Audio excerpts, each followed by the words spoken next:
नमस्कार, आप देख रहे हैं IBC 24। मैं हूं आपके साथ विजय कुमार पंड्या। खबरों की शुरुआत केंद्रीय वित्त मंत्री निर्मला सीतारमण की कोरोना संकट के बीच राहत की दूसरी घोषणा के ऐलान के साथ। इसमें गरीब मजदूर और किसानों पर इसे केंद्रित किया गया है। वित्त मंत्री ने कहा है कि 3 करोड़ छोटे किसानों को 4 लाख करोड़ कर्ज दिया गया है, जिस पर 3 महीने तक किश्त ना जमा करने की छूट है।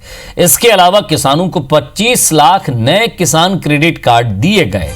साथ ही पिछले 2 महीने में किसानों के 86,600 करोड़ के 63 लाख लोन मंजूर किए गए। वहीं प्रवासी मजदूरों के लिए राज्य को 11,000 करोड़ केंद्र ने आवंटित किए हैं। इसके साथ ही शहरी गरीबों के लिए 11,000 करोड़ के पैकेज का ऐलान हुआ है।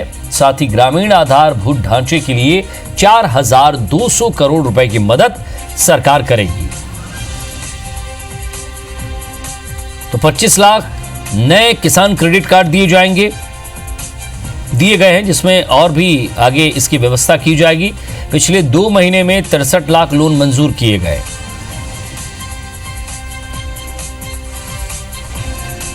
प्रवासी मजदूरों के लिए राज्यों को 11,000 करोड़ दिए गए।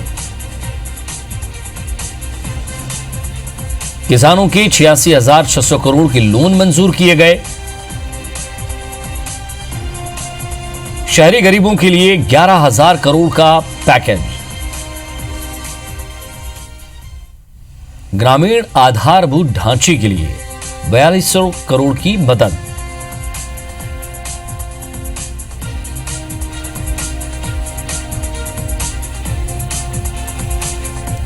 जोखिम वाले क्षेत्र में मजदूरों के लिए ग्रेजुटी, मजदूरों का सालाना हेल्थ चेकअप अनिवार्य। सभी मजदूरों को नियुक्ति पत्र भी मिलेंगे, यानी कि जहां भी जो भी मजदूर काम करता है उसका रजिस्ट्रेशन होगा, नियुक्ति पत्र भी दिया जाएगा। मजदूरों के लिए स्पेशल सिक्योरिटी जरूरी होगी।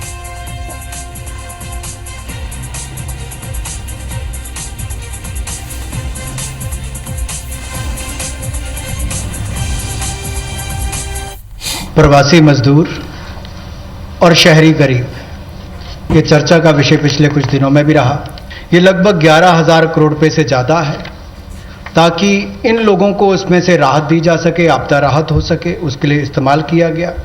और यही नहीं, हाइजीन का ख्याल रखते हुए 3 मील्स एक दिन में प्रति व्यक्ति के लिए इन शेल्टर होम्स में उपलब्ध करवाई गई। ऐसा प्रावधान वहाँ पर करवाया गया। 3 करोड़ किसानों के लिए जो कृषि ऋण है वो 4,22,000 करोड़ के वो अवेल कर चुके हैं। पिछले 3 महीनों में उसके लिए लोन मोरेटोरियम दिया गया है, ताकि उनको उसमें छूट दी गई है कि 3 महीने तक उनको वापस नहीं करना है। इंटरेस्ट सबवेंशन दी है, ब्याज पर सहायता दी है। त्वरित भुगतान यानी कि प्रॉम्प्ट रीपेमेंट करने पर इनको इंसेंटिव दिया है क्रॉप लोन्स पर। और ये भी जो 1 मार्च से उनकी ड्यू थी उसको बढ़ाकर 31 मई तक कर दिया है। 25 लाख नए किसान क्रेडिट कार्ड की मंजूरी दी है, जिस पर जो ऋण की लिमिट होगी वो 25,000 करोड़ होगी। तो जो प्रवासी मजदूर था उसको सबसे बड़ा संकट आया है, लेकिन टेक्नोलॉजी के माध्यम से आने वाले समय में उनको कभी, भगवान ना करे, कोविड-19 जैसी स्थिति ना आए, लेकिन अगर कुछ भी होता है, स्थिति ना भी आए, वैसे भी चले, तब भी वो देश के किसी कोने में हो, वो कहीं पर भी अपने राशन कार्ड का इस्तेमाल कर सकें। 1 नेशन 1 राशन कार्ड, ये योजना हम लाने वाले हैं। और इसके माध्यम से आप देश के किसी कोने में भी किसी भी उचित मूल्य की दुकान से अपना राशन ले सकते हैं, जिसको हम डिपो भी कहते हैं, राशन डिपो भी कहते हैं। इधर बात छत्तीसगढ़ की अब करते हैं, जहां मुख्यमंत्री भूपेश बघेल ने कहा है कि 21 मई को पूर्व पीएम राजीव गांधी की पुण्यतिथि के दिन राजीव गांधी किसान न्याय योजना लॉन्च होगी, जिसमें राज्य के 19 लाख किसानों को धान एमएसपी के अंतर की राशि की पहले किश्त दी जाएगी। एमएसपी की राशि 4 किश्तों में दिए जाने के सवाल पर सीएम ने कहा कि मैं किसान हूं, मुझे मालूम है कि किसानों को पैसों की जरूरत कब होती है। सीएम ने केंद्र सरकार पर हमला करते हुए कहा कि इस राशि को देने में कई लोगों ने अड़चनें लगाई, लेकिन हमने जो कहा था वो निभाया है। दूसरे राज्यों में लौट रहे मजदूरों पर मुख्यमंत्री ने कहा कि इन मजदूरों के लिए प्रदेश में 16,499 क्वारंटाइन सेंटर बनाए गए हैं। उन्होंने कहा कि मजदूरों की वापसी के लिए मई का महीना महत्वपूर्ण है।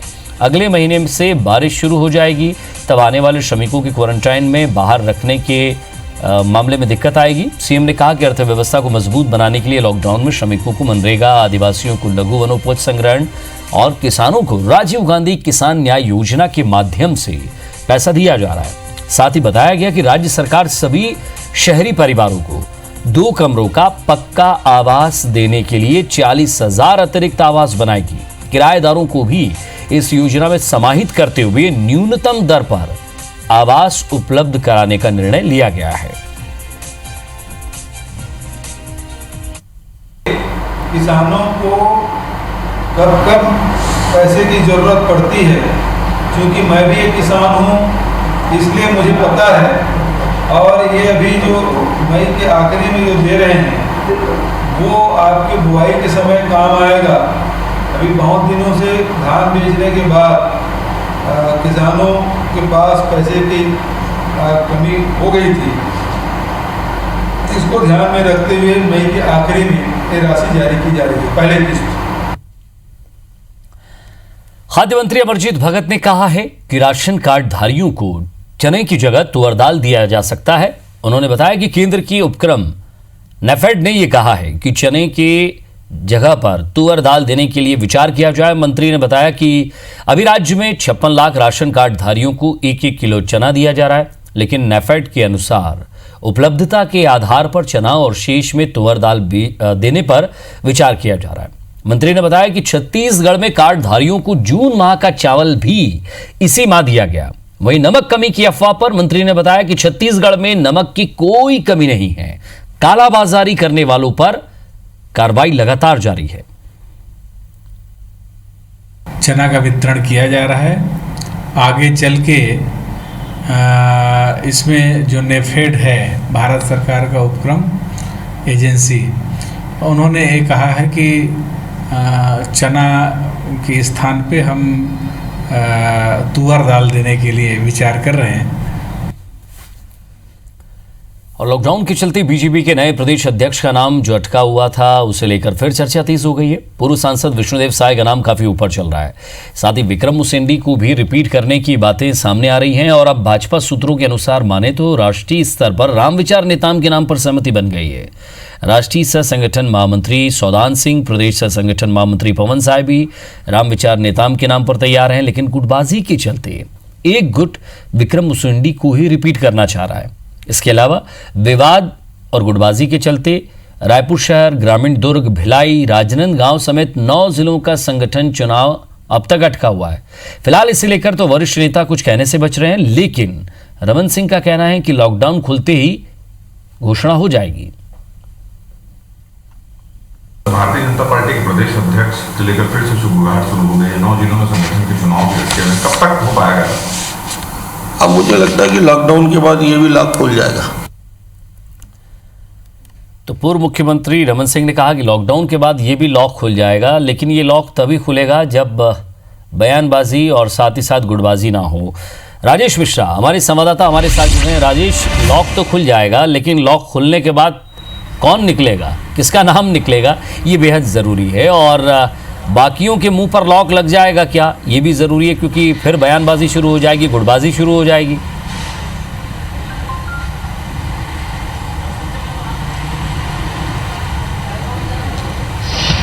देखो विजय, अगर हम बात करें, लॉकडाउन तो लगा हुआ है। भारतीय जनता पार्टी के जितने बड़े नेता हैं उनके जुबान में भी लॉक लगा हुआ है, मगर जो कार्यकर्ता हैं, जो पार्टी के प्रति समर्पित कार्यकर्ता हैं, वो अब चाह रहे हैं कि कुछ नए चेहरे सामने में आए, जिसके साथ वो जोश के साथ, नई ऊर्जा के साथ जुड़कर काम करें। प्रदेश सरकार की जो वादा खिलाफी है, जो प्रदेश सरकार ने जो कमिटमेंट किए वो पूरा नहीं किया, उनके खिलाफ कुछ एक अभियान शुरू किया जाए, मगर वो चीज़ नजर नहीं आ रही है। अगर हम बात करें कि 6 महीने पहले तक ये माना जा रहा था कि जल्दी घोषणा हो जाएगी, विष्णुदेव साय का नाम प्रमुखता से उठ रहा था, लगभग उस नाम पर सहमति लोगों की बन चुकी थी। फिर ये बात सामने में आई, एक गुट चाह रहा था कि विक्रम उसेंडी को ही रिपीट किया जाए। फिर सामान्य वर्ग से संतोष पांडे का नाम सामने में आया था, और ओबीसी से अगर बात करें तो विजय बघेल का नाम सामने में आया था, नारायण चंदेल का नाम सामने में आया था, और इस बीच में रामविचार नेताम के नाम की भी चर्चा चल रही थी। मगर अभी जो हमारे विश्वसनीय सूत्र बता रहे हैं कि राष्ट्रीय स्तर पर रामविचार नेताम जो आदिवासी धाकड़ आदिवासी नेता हैं, पूर्व गृह मंत्री भी रह चुके हैं, छत्तीसगढ़ सरकार में मंत्री भी रह चुके हैं,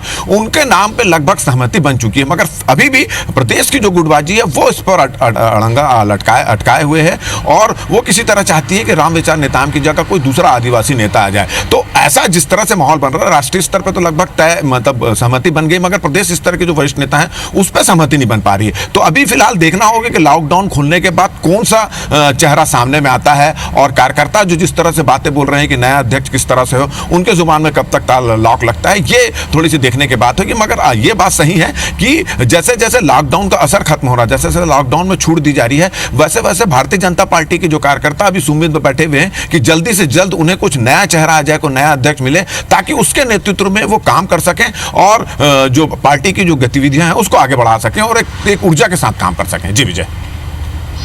वाकई राजेश, एक ऊर्जा के साथ काम कर सकें, और नाम पर भी सहमति है, लेकिन कुछ कुछ नाम ऐसे हैं जिन पर सहमति की शायद आवश्यकता महसूस नहीं कर रहा है संगठन, क्योंकि एक तरफ संगठन का नाम है, दूसरी तरफ पार्टी का नाम है। लेकिन अभी भी क्या जिले के अध्यक्षों से पूछा गया, क्या उनकी राय ली गई, या फिर सब कुछ संगठन ही तय कर देगा?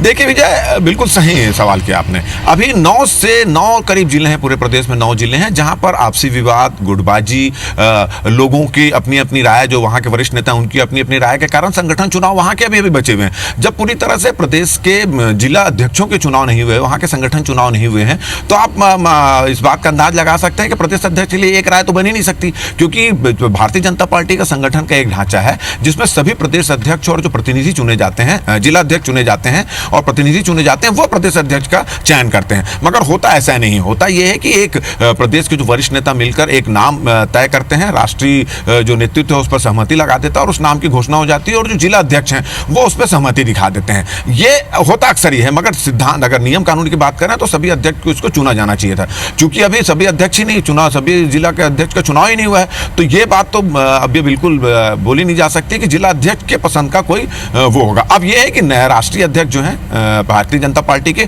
उनकी पसंद का कोई व्यक्ति होगा, और उसके लिए जो प्रदेश के जो नेता हैं उनके नाम की भी सहमति की जरूरत पड़ेगी, और शायद यही वजह है कि पिछले 6-7-8 महीने से किसी एक नाम पर सहमति नहीं बन पा रही है। जी चलिए, इस पूरी खबर पर नजर बनाए रखिएगा, आगे भी क्या अपडेट आता है लगातार आपसे जुड़ते रहेंगे। बहुत बहुत शुक्रिया राजेश इस तमाम बातचीत।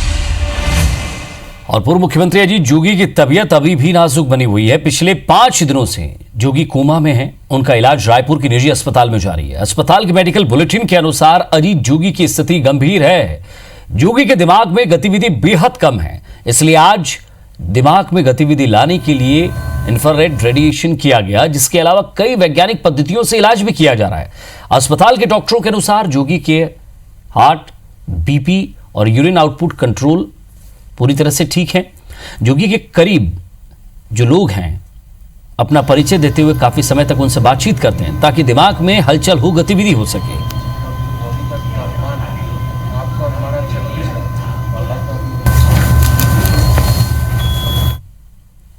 अब बात जंगल में हुकूमत करने वालों की।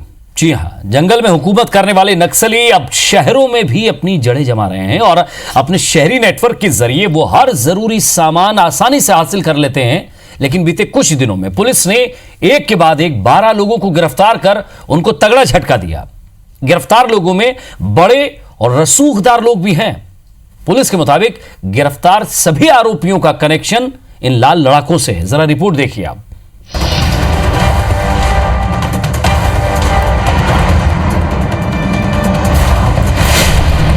लॉकडाउन में नक्सल नेटवर्क का भंडाफोड़। गिरफ्त में लाल लड़ाकों का शहरी दस्ता। लाल गैंग की शहरी नेटवर्क पर शिकंजा। निश्चित रूप से यह कह सकते हैं कि इतने बड़े लोगों की बात करना नक्सली मामले में चिंता का भी विषय है। कांकेर एसपी की ये चिंता वाकई जायज है, क्योंकि नक्सली जिस शातिराना अंदाज में शहरी नेटवर्क के जरिए अपने मंसूबों को अंजाम दे रहे थे, अगर वो पकड़ में न आते तो लाल लड़ाकों के शहरी दस्ते का कभी खुलासा नहीं होता। दरअसल 23 मार्च को लॉकडाउन के दौरान नक्सलियों के लिए ले जा रहे जूता, चप्पल और दूसरे सामानों वाली एक गाड़ी को पुलिस ने पकड़ा। इसके बाद एसआईटी गठित कर इस मामले में पूछताछ की गई। इसके बाद से लेकर अभी तक कुल 12 लोगों की गिरफ्तारी हो चुकी है। ज्यादातर गिरफ्तारी कांकेर से हुई। पुलिस के मुताबिक इनकी गिरफ्तारी से नक्सल नेटवर्क की शहरी चेन टूटेगी।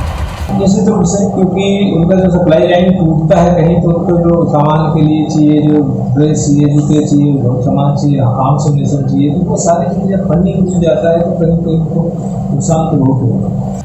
नक्सलियों के शहरी नेटवर्क को तोड़ने में पुलिस को उस वक्त बड़ी कामयाबी हाथ लगी जब बिलासपुर में लैंडमार्क इंजीनियर्स कंस्ट्रक्शन कंपनी के मालिक निशांत जैन को गिरफ्तार किया। निशांत कांकेर के नक्सली इलाकों में आमा बेड़ा, अंतागढ़, कोयली बेड़ा, ताड़ोकी और रावघाट में 23 से अधिक सड़कों के निर्माण का काम कर रहा है। इसीलिए पुलिस का मानना है कि नक्सलियों के शहरी नेटवर्क की मुख्य कड़ी निशांत जैन है। इसका अभी गोपनीय तरीके से जांच चल रही है और जो जो लोग इसमें शामिल हैं उन पर कार्रवाई होती जाएगी। सभी पुलिस अधीक्षक और आईजी बस्तर के मार्गदर्शन में वहाँ पे लगातार नक्सल अभियान चला रहे हैं और उसकी समीक्षा यहाँ रायपुर स्तर पर की जा रही है। लगातार नज़र रखी हुई है। निशांत जैन ही नहीं बल्कि पुलिस ने बीते कुछ दिनों में नक्सली नेटवर्क में शामिल कुछ रसूखदार लोगों को भी गिरफ्तार किया। इसमें राजनांदगांव से ठेकेदार अजय जैन और कोमल वर्मा समेत 5 लोग शामिल हैं, जो पेटी कॉन्ट्रैक्ट में सड़क निर्माण की आड़ में नक्सलियों को पैसा और दूसरे सामानों की सप्लाई कर रहे थे। इनसे पूछताछ के बाद पुलिस ने राजनांदगांव के टोनी भदौरिया को नक्सलियों को जूता सप्लाई करने के मामले में गिरफ्तार किया। इसके बाद पुलिस ने नक्सलियों से ठेकेदारों को मिलवाने वाली मुख्य कड़ी जनपद सदस्य राजेंद्र सलाम और नक्सली कमांडर राजू सलाम के भाई मुकेश सलाम को हिरासत में लिया। ऐसे कई नाम हैं जिनकी पिछले कुछ दिनों में गिरफ्तारी हुई। नक्सलियों के शहरी नेटवर्क को लेकर सियासी गलियारे में सबके अपने अपने तर्क हैं। कांकेर से लेकर बस्तर से लेकर और राजनांदगांव तक और राजधानी तक, तो यदि नक्सली नेटवर्क तोड़ने जाओगे तो देखना कैसे कैसे लोगों के नाम आएंगे। अभी तो बहुत छोटे प्यादे पकड़ में आए हैं। जिस दिन बड़े लोगों पे हाथ डाला जाएगा उस दिन समझ में आएगा कि कौन कौन है पर्दे के पीछे जो इनको सपोर्ट करते हैं। शहरी नेटवर्क के बारे में हमेशा चर्चा होती। जब क्लोज डोर मीटिंग हो रही से तत्कालीन सरकार के समय में, तो भी छत्तीसगढ़ के विधानसभा में हमारे उस समय नेता प्रतिपक्ष रही से बस्तर टाइगर शेर महेंद्र कर्मा जी, वो खूब बोले रही से कि ये जब तक इकर रसद नहीं काटे जाए, और रसद की आपूर्ति कहाँ से होते, शहरी क्षेत्र से ही होते। पुलिस ने एक के बाद एक 12 लोगों को गिरफ्तार किया।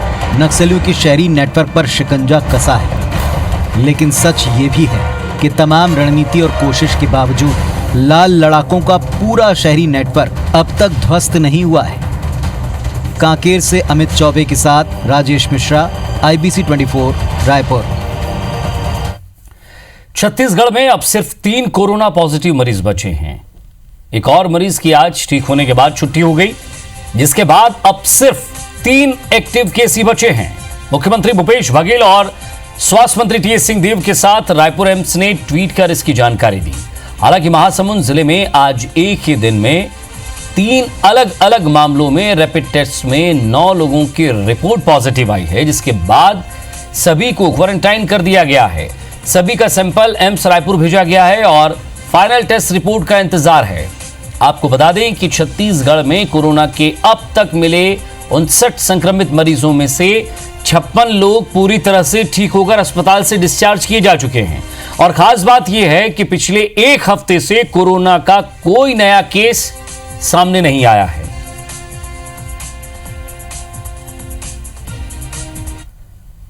और लॉकडाउन में बस और अन्य संसाधनों से छत्तीसगढ़ पहुंच रहे श्रमिकों की जांच के लिए राज्य स्वास्थ्य विभाग ने नए मॉडल के अनुसार जांच करेगा, क्योंकि कोरोना मामले में राज्य नोडल अधिकारी डॉक्टर अखिलेश त्रिपाठी ने यह बताया कि अब क्वारंटाइन किए गए हर 100 श्रमिकों में से 5 रैंडम लोगों की रैपिड टेस्ट किट से जांच की जाएगी और इन मॉडल में कोरोना के लक्षण नहीं दिखने वाले श्रमिकों की जांच की जाएगी।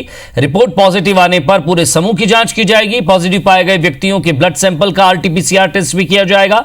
ताकि उनके कोरोना एक्टिव होने या नहीं होने की पुष्टि हो सके और इस मॉडल से तेजी से सर्विलांस की प्रक्रिया पूरी होगी।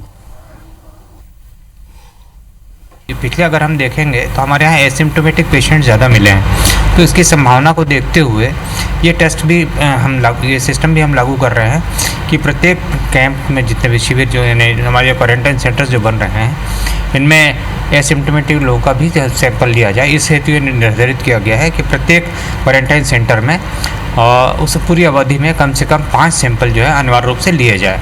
इनमें से यदि कोई सैंपल अगर पॉजिटिव निकलता है तो फिर उस पूरे क्वारंटाइन सेंटर में जितने भी लोग हैं उन सभी की सैंपलिंग हमारे द्वारा की जाएगी। तो कोरोना मीटर क्या है ये भी आपको बता दें। छत्तीसगढ़ का 3 एक्टिव केस बचे हैं, 59 मरीज थे, 56 ठीक हो चुके हैं, मौत यहां किसी की नहीं हुई है।